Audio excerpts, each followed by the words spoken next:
Hello, and welcome to Message in the Middle with Marianne. We all know that life is hard, right? It's messy, it's unpredictable, but it can be wonderful all at the same time. My hope is that we can take a deep dive into self-development topics and explore life's lessons through book clubs, conversations, and interviews. And together, we can uncover the lessons that others have already learned to help us navigate this crazy, wonderful ride called life.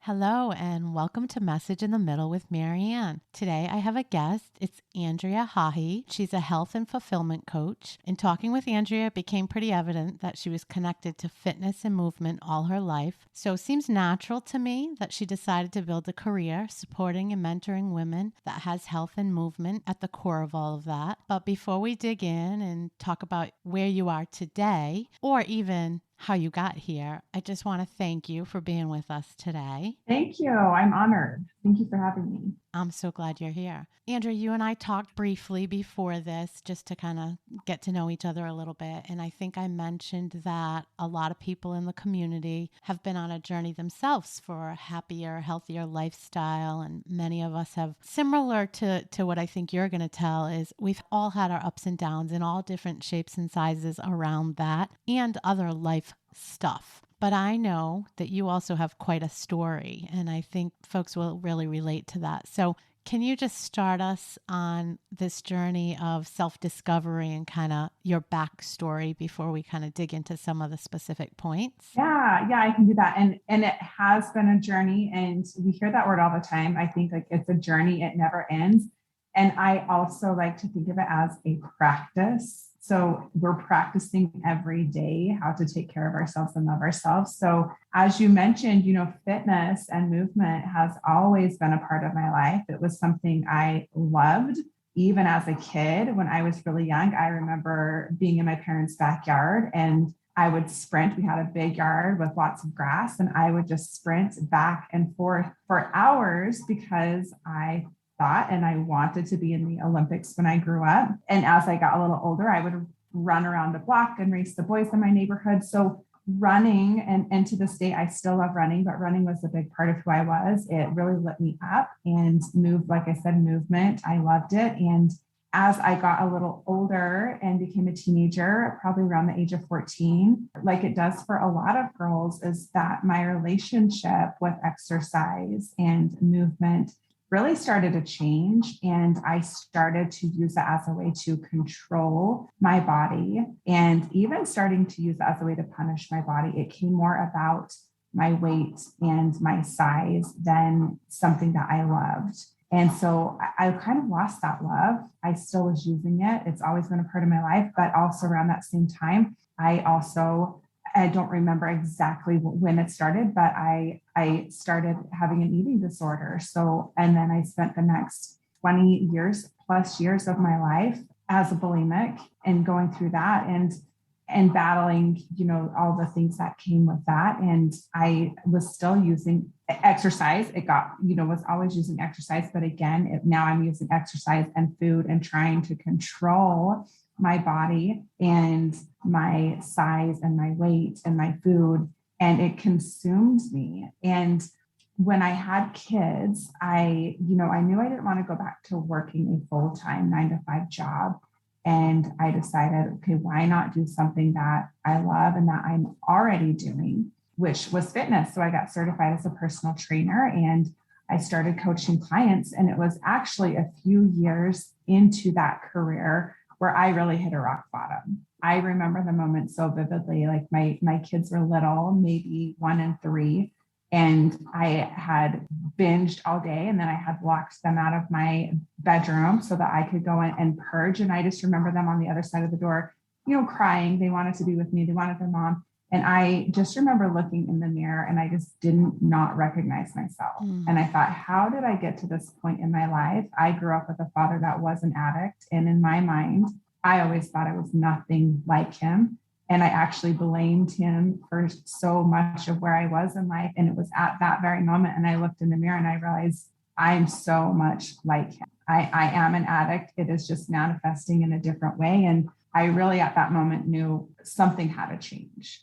I was not being the mom that I was put on this earth to be. I was not being the woman or the wife that I was put on this earth to be. And I knew something had to change. So I spent the next years in recovery and really healing my relationship with food, with my body, and with movement. And it took years to finally get back to a place where I started to use exercise as a way to empower myself again and to find my strength. And when I really realized, if I can push through a workout and through the mental, ups and downs that come in it and build that belief in myself, I can take that out into real life and into my relationships. And so that relationship started to change. And as that shifted, I wanted to help more women find that, because being in the fitness industry for as long as I was, I realized and saw that so much of it, and especially as women in our society, we're taught that exercise is a way to control our weight and to be a certain size rather than a way to celebrate our bodies. And I wanted more women to start to celebrate their bodies where they were, to come to the gym, not to lose weight or change the way they looked, but to celebrate where they were and to find how strong they were and to feel empowered. So I eventually opened up my own fitness studio in 2017 and ran that for 3 years. In 2020, when the pandemic hit, we closed that studio, but it was actually the universe that played a big part in it, because in those 3 years, while I loved it and I loved the community that I built, looking back, I realized that I was empty. On the outside, I was doing all the things. I had a business and a job that I loved doing and I was passionate about. I had the husband and the kids, but I was busy. I was not pouring into myself. And I spent 2020, like a lot of you probably did, taking time to turn inward and rediscover myself and say, okay, what's not working and what happened? And what I realized is that really wellness, feeling well for women, is so much more than a healthy diet and exercise. It's really about feeling whole and balanced and free, having a relationship that doesn't feel like control with food and with our bodies. And to find that, it really takes being able to slow down and create space so that we can reconnect with ourselves and with our bodies. And in our lives, we're just so busy as women that we don't have that space to listen to ourselves and to what our bodies need. And so I shifted and I stepped away from the fitness industry, which was so scary because I had been in it for 13 years and it was a huge part of my identity and who I was. But I stepped away from that and I shifted more into lifestyle and fulfillment coaching, because I want more women to find that, to slow down and to sit with themselves and to really love themselves. I think we hear about self-love all the time and we think it means getting a pedicure and doing all these things. But what it really means to me is stop doing and start being and start reconnecting with yourself. So that's kind of how I got where I am today. What a story and what a ride that's been. Yeah. You said so many things in there that I want to try to remember to go back to. One of the things that we've learned and we talk about, is several things. But when you're trying to lose weight, often people do try to use exercise to counter. And the truth that most people realize eventually is you can't outrun the fork, right? Isn't that the saying? Like, it's not going to work anyway. So you really need to get your habits and your actions and your thoughts under control. And that's what's going to help you really get to goal. But also you talked about being more self-aware and really listening to your body. And again, something that we talk about is having to start going back and listening to your body for the simple things like, am I really hungry? Am I really full? And a lot of people forget that they knew that as a child. I watch my 3-year-old granddaughter and she is clearly sure when she's had enough to eat or she doesn't want dinner. No, I'm full, right? They just know. And I think our natural tendency is to say, well, it's dinner time, you should eat. And that's what we did all our lives, right? But the truth is, if you're not hungry or you're only hungry for a few bites, that's where you should stop. And I think that goes back to trying to figure out how to get in touch with yourself. It's tricky though. A lot of people really struggle with it, not just around food, but in general, kind of reconnecting with themselves. What are some of the things that you've learned or that you kind of give tips to when you're coaching with someone? Yeah. So, and that's such a good point is I heard this, I was listening to something, I can't remember where I heard it, but they were talking about how from the time we're born, you're right, we're born with the intuition to listen to our bodies, but we're told as kids, oh, it's 8 o'clock, you should go to bed. Oh, it's 6 o'clock, you should eat dinner. Oh, it's 9 o'clock, it's time to wake up. Like we're told what to do that we just, by the time we're adults, we're so out of tune of what we really need because we've just been told what we should. I always tell my clients, stop shoulding all over yourself. Let go of the shoulds. But a big thing that I teach is, you talked about goals and weight loss. And this is one that just comes up a lot because either we've all experienced it or we've seen someone experience it that loses 20 pounds and then gains it back and then loses it and then gains it back. Yeah, we've all I raised my hand, you guys. I've been there a bunch of times. You guys know that story.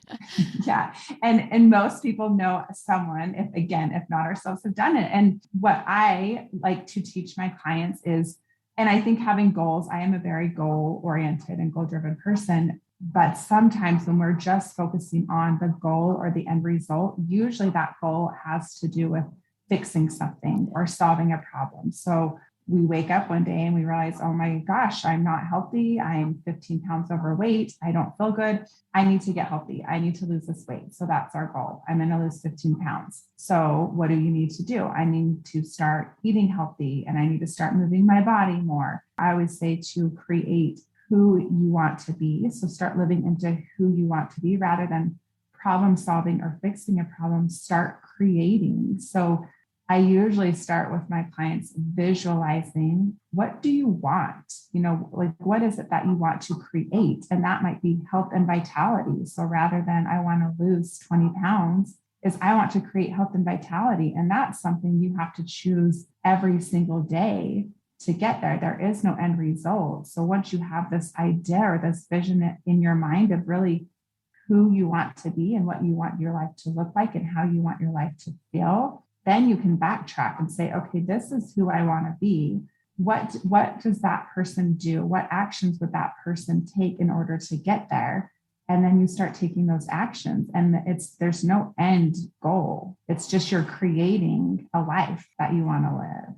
A new lifestyle with new habits for the long term. I actually had an epiphany when you were talking. I felt like I wanted to raise my hand. I was remembering an experience that I had before I became the manager for the first time. And somebody said to me, we were talking about career goals and whatnot. I was right out of college, whatever. And somebody said to me, dress the part. Wear the clothes you want to wear. Act like the person you want to be. And it's the same thing. And I also thought about how many times I've said to people that worked for me, do the role, act in the role. Often in real world, you don't get promoted and then become it. You're already doing it and then people recognize it and you get promoted into it. So it's kind of the same thing, but I actually never really put the two together, the work life and home life. You can kind of use that same principle. Yeah. So that's neat. Yeah. And you can take it into any area of your life, really, your relationships, everything. It's just start, what actions would you take and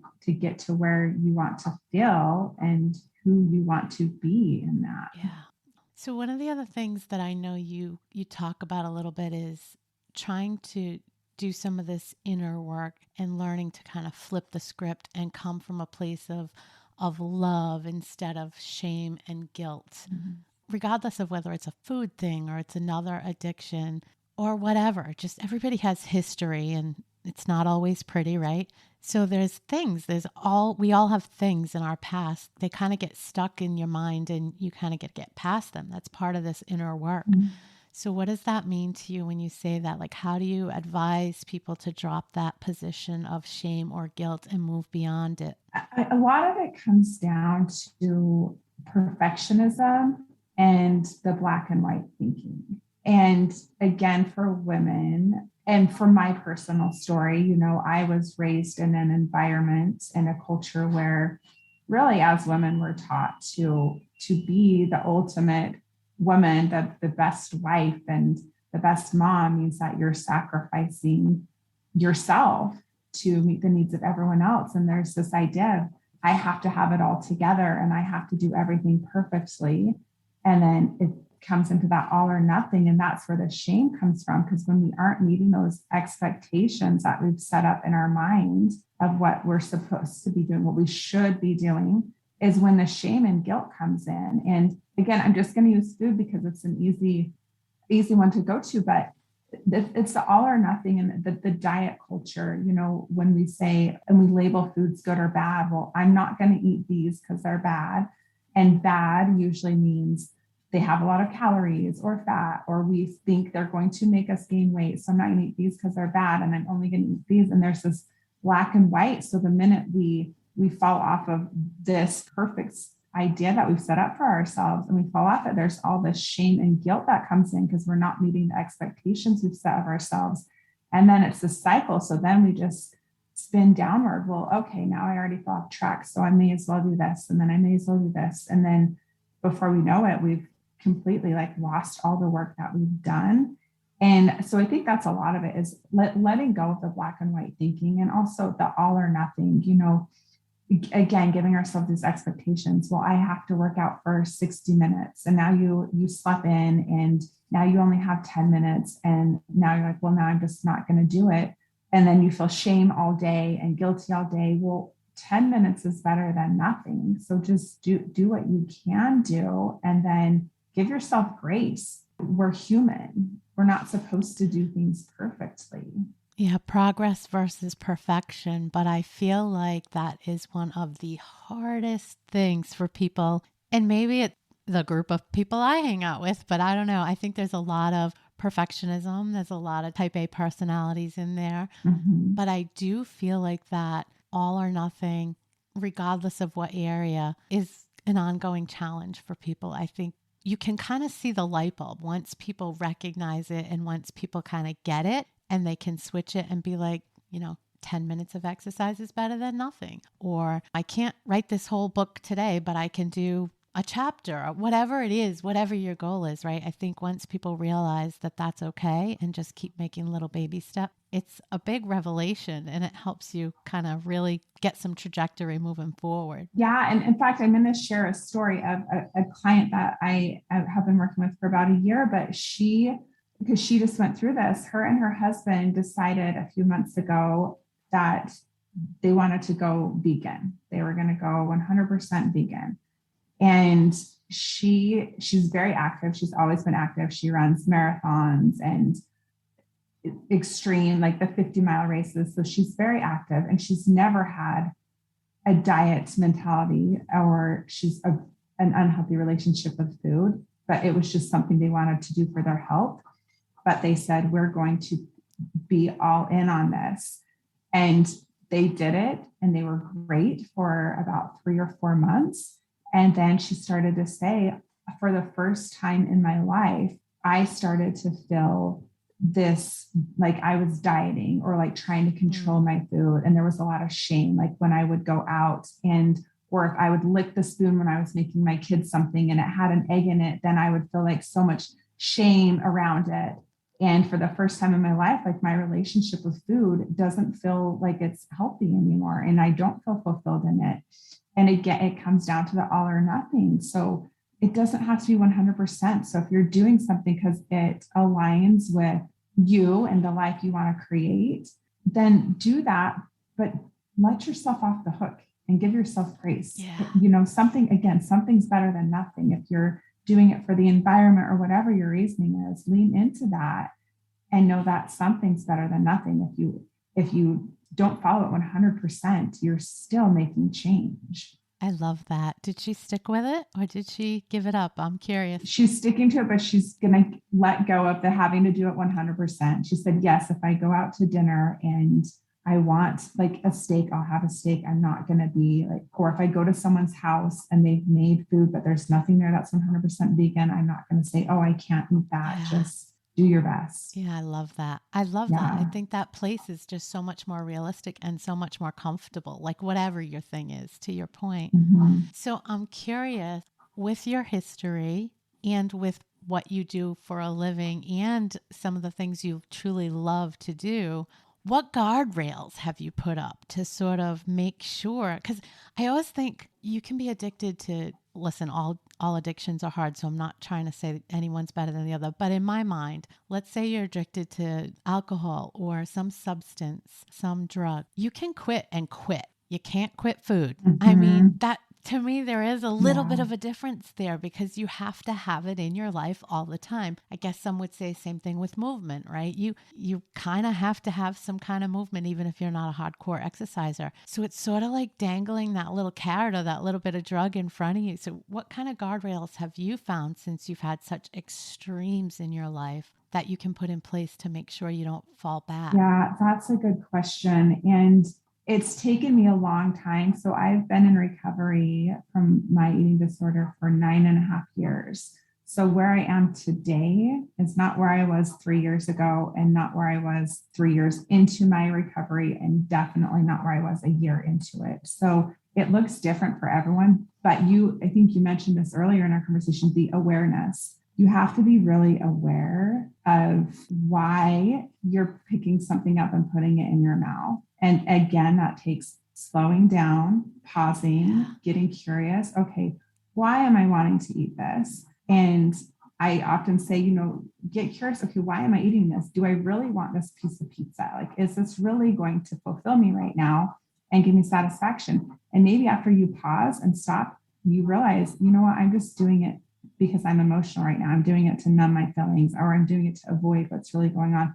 And maybe sometimes you think, I really want this piece of pizza. I'm out socializing. I'm out with my family. It's a Friday night. Yes, I'm going to eat the pizza and I'm going to let it go and give myself grace after. So being aware is the biggest thing. And I always say you can't create change without awareness. So get curious and be aware and ask yourself why, why. And for me, the biggest question or the biggest thing I like to ask myself is this going to make me feel good? And am I going to regret this later? And usually the regret is because I don't feel good if I'm not used to eating certain things, because I do eat a very healthy diet now. And I know if I don't, and I do have pizza, I know that I'm probably not going to feel good that night. Sometimes it's worth it and I don't care, but sometimes I realize no, because being 100% present and in the moment and with my family, I know that when I don't feel good, when I'm bloated and my stomach hurts and I have brain fog because the food I ate, that I'm not being fully present. So for me, the food always comes back to, how's it going to make me feel? Like, is this going to make me feel strong and empowered in my body, or is this not going to? And it's a gradual thing. So what I eat now and what healthy is to me today, again, was not what it was 3 years ago, 3 years ago. So it's making little habit changes till you get to a new place, and then you're there, and then you can reevaluate and say, okay, what do I need now? So that, and having accountability.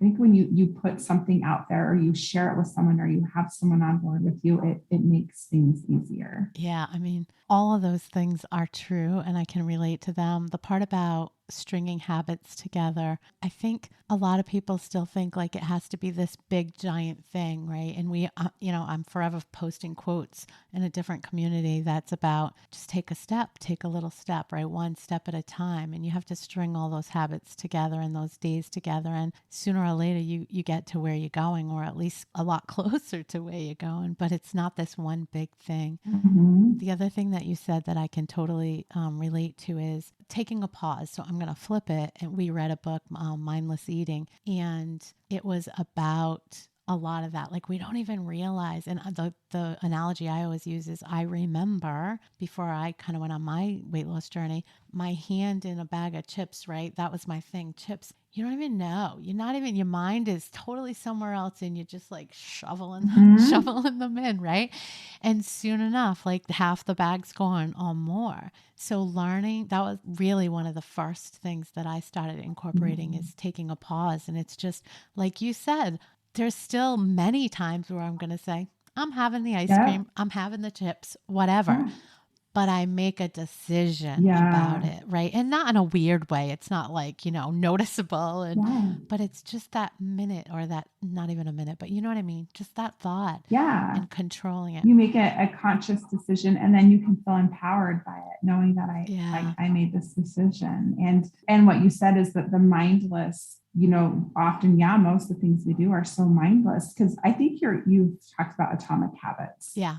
That I love that book, but Yeah. so much of what we do is just a habit, whether it's serving us or not, whether it's leading us to where we want to go or taking us away from it. We don't think about most of the things that we do. So that's right. Starting with the awareness, were maybe aware when you started to take the pause and you started to become aware that you were mindlessly eating the chips, but you probably didn't shift that behavior right then. It maybe took being aware for a little while, and you started to catch yourself and be like, oh, here I am doing it again. What's this all about? So just the getting curious, and then it might take a little while to change. And you're right, it's not any big change usually doesn't last. Right. When you try to rehaul your whole life overnight, it usually doesn't last. Yeah. So one small change. And what I do with most of my clients is pick one thing. Like once you have that down to where it just feels like it's part of your life, it's who you are, you've embodied it. Okay, now let's pick something else to focus on. There's all these things out there about how long it takes to create a habit. And I don't know how much I believe them. I think it's different for everyone. And I think it's different depending on what the habit is. I'm curious with what your experience is. Do you guys set a time frame, or do you just people get comfortable and you're just having an ongoing conversation around it, and that's when you transition to that next thing? Yeah, no, there's no time frame, because you're right. For some people, it takes longer, and some people will do it right away. Well, they'll say, this is what I want to work on, and then they change it like that. Where other people, they'll come back the next week and say, oh my gosh, I know I said I was going to do this and I didn't, but taking the shame out of it, that's okay. Like, let's focus on it again this week and get curious. I think getting curious about it rather than judging yourself makes a big difference. Yeah. So I want to ask you about, you hit on it earlier, and you said talking about what happened or talking about your journey helps. Probably also help keep you accountable, right? Because people now know your story. I want to go back to that for a minute, because I'm curious about how hard that must have been. Like the day you decided, I get that you had the epiphany, the kids are screaming. I can picture it. It's like, a book. For me, I love books, as you know. I can kind of picture that story, right? The kids are knocking at the door. You're looking in the mirror like, oh my God, what happened to me kind of story, right? I can see it in your face right now. Then how do you take it to the next step and say, now I'm going to be honest with my friends, my family, myself first. You already did that when you looked in the mirror. But now my friends, my family, and the world.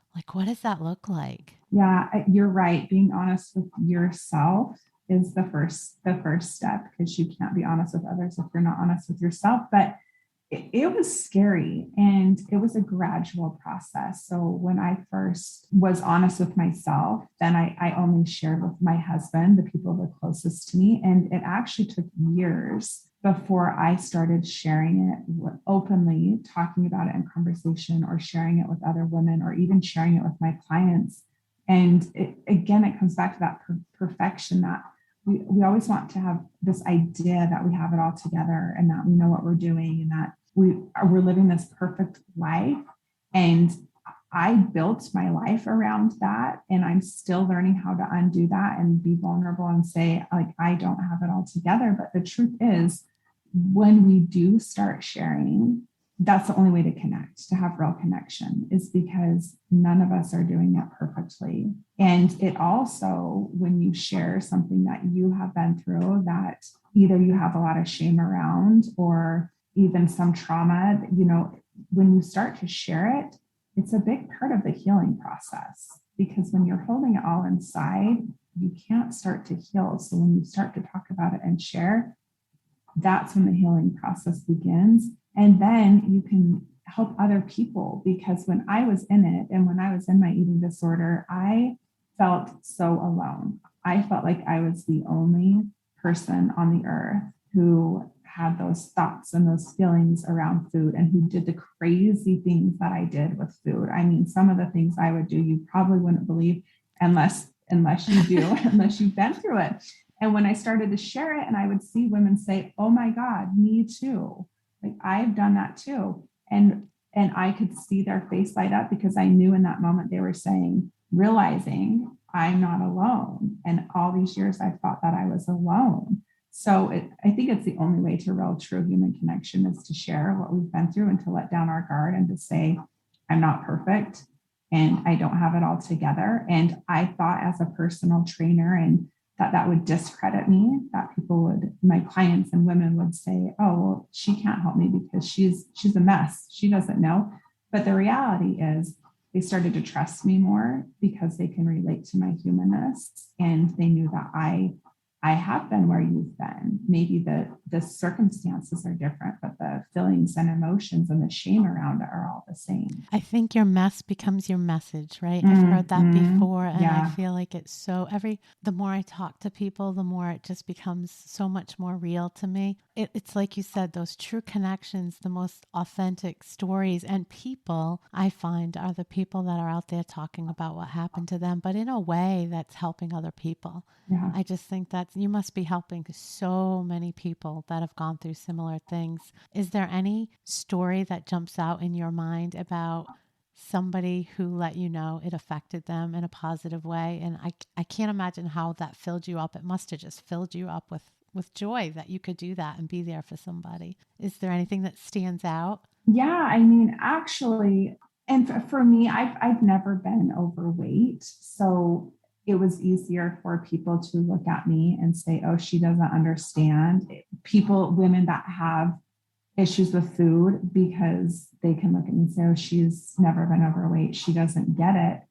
And I do remember the first time I did share with a client who I was training that was overweight and trying to lose weight. And I said, hey, like I've had an eating disorder. I've been addicted to food. I have not been able to stop myself from eating no matter how hard I tried. And I felt out of control and I felt so much shame and just like, it was kind of like a weight was lifted off of her. Like I could see her like take a deep breath and say, okay, like, and first her a little surprised, like, really, you have?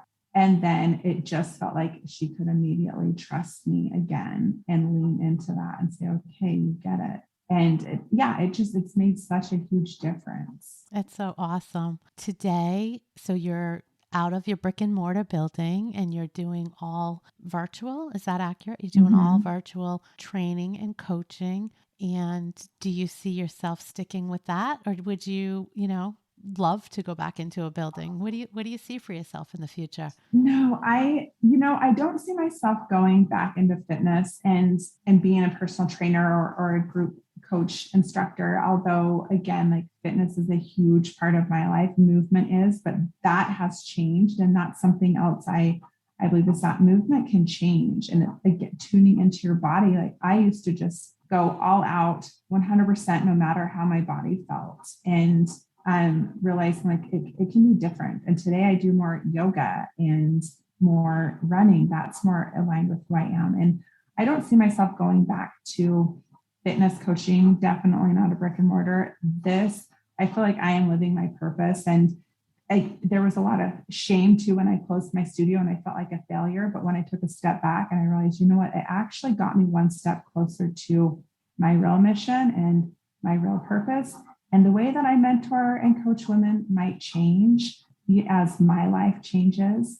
But right now for me, it's helping women feel fulfilled because so many women, and I was one of them, again, on the outside, we're doing all the things we should be doing or we were supposed to be doing to be successful. But so many women I know are going to bed feeling unfulfilled and laying in bed at night thinking, okay, what am I doing wrong? Because I have all the things that I was supposed to have to be happy and I'm not happy.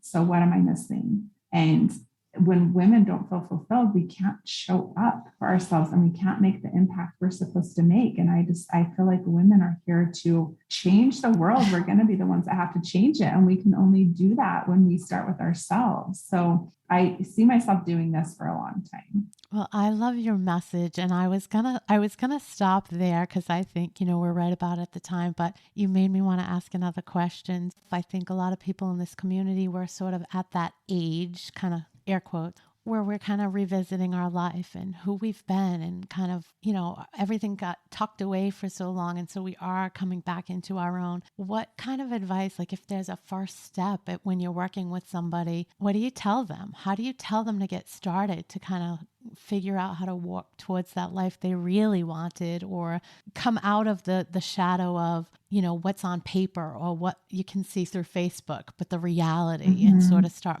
marching in a different direction towards a new reality that would really light them up? Like what's one piece of advice you would give people? Probably the biggest piece of advice I would say is take a pause. Like learn to take small pauses throughout your day, because if you are so busy and you're going from your day looks like one thing to the next, you drop your kids off and you go to work, then you pick them up and you take them to their activity, and there's no downtime in between. How can you know what you really want in life and if you feel fulfilled in it, because you're just so busy? So create space. And sometimes that just looks like 5 minutes in the morning. And I always tell my clients, like, pause, put one hand on your chest and one on your belly, and sometimes just take 3 or 5 deep breaths and just sit into yourself and get into your body and realize, okay, am I in alignment with this? And then the second thing would be to focus on how you want to feel. How do you want to feel in your life? And then you can reevaluate the things that you're doing and spending your time doing. Do those align with how you want to feel? And are those making you feel the way you want to? And if it's not, then it's time to create some new boundaries and let some things go. I love that. I love that. And it resonates with me. I don't know if I've told you, but I had like a 6-month window last year between jobs. I had been somewhere for like 25 years, the whole nother story. But anyway, I had this 6-month period. And for the first time in all those years, I had a minute. I just had a minute, right? I had a minute to breathe and think and remember. I always say remember. Like I started to remember some of the things I used to love that I just lost in the busyness of running from here, there, and everywhere, growing the kids up, creating this career, being a wife, whatever, all the things. And when I had a moment and I really could just breathe and take stock, I found other things that really started lighting me up in ways I haven't felt in so many years. And so I think that's such great advice to people. And, you might not need 6 months, but whatever it is, like if you can start training yourself to take those moments in the day, or I don't know, maybe once a month, take a day and just kind of think through some of those things. I think it can make a tremendous amount of difference. So I think that's great advice. Yeah, that. This was so great. You're so easy to talk to. I could stay here for a couple of days and just keep talking to you. So maybe we'll have to do another show another time, but this was so fantastic. I really appreciate you coming on today. Before we go, and I will, just for the listeners, I will put all the links to Andrea in the show notes on the episode of the podcast. Thank you again. Yeah, this has been fantastic. Yeah, I appreciate it. I've loved it. Thanks for having me. Thank you for listening to this episode of Message in the Middle with Marianne. If you enjoyed the podcast, please take a minute to share it and write a review, as it helps bring new listeners to our audience. If you'd like to keep the conversation going between episodes, please join us at Facebook group Message in the Middle with Marianne.